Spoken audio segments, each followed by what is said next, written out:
So, pupunta tayo ngayon para bisitahin si Papa.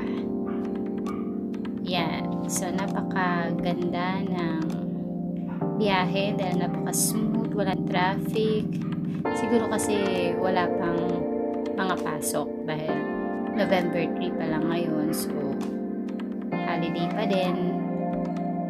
Kaya, wala masyadong mga tao sa labas. So, kaya November 3 kami pumunta kasi ayaw namin makipagsabayan sa maraming tao kasi pag ganun, punuan sa sementeryo, sobrang hirap makahanap ng parking. Kaya, ayun. So, sa panahon din ngayon, mahirap nang makipagsabayan sa maraming tao, lalo pat nauuso yung mga ubot-sipon. Kaya, ingat-ingat din. Nagpahupa-hupa muna tayo. So, ito, malapit na tayo sa Forest Lake. Wala talaga masyadong mga sasakyan. So, ito lang, dito lang banda, pero napaka-light lang naman. So, bago kami pumunta dito, bumili na kami agad ng bulaklak kasi pagdating dito, for sure, mahal pa rin ang bentahan ng bulaklak.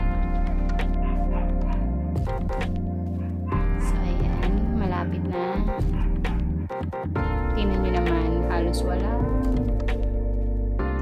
sasakyan sa kalsada.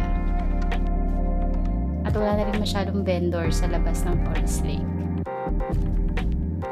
Yan, kung mapapansin nyo kasi pag November 1 o November 2, ang daming mga vendor dyan ng mga bulaklak, ng mga laruan, mga kandila. Pero ngayon, wala na. So dito, pag papasok pa lang ng Forest Lake, usually maraming tao pag November 1 and 2. Halos hindi ka makakatakbo ng ganyan dire-diretso. Kasi talagang pahirapan ng parking, so hirap makapasok ng mga sasakyan. Grabe, wala na talagang tao. Yan, nandiyan pa yung mga... Yan, lagi silang may ganyan na tent. Yan yung mga nagbabantay dyan, mga romaronda sa Forest Lake. So, yan, nandito na tayo. Ang bubungad sa inyo kagad ay mga basura. Yan.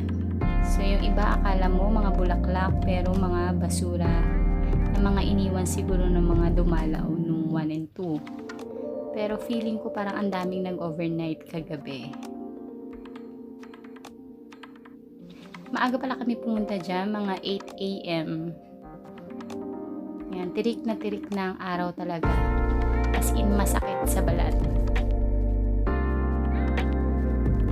Wala talagang katao-tao. Merong mga iilan-ilan na lang. Kaya kung mapapansin nyo, yung kitang-kita yung mga bundok ng basura. So, yan, dapat ang masisilungan pa ng mga dadalaw. Pero hindi na masilungan, hindi na rin maupuan gawa ng maraming basura. Yan, magpilik muna tayo ng kandila. Si Papa and si Tito.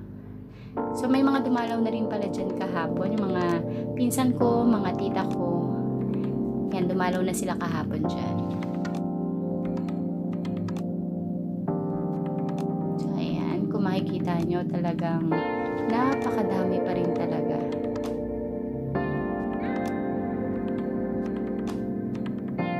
Yan.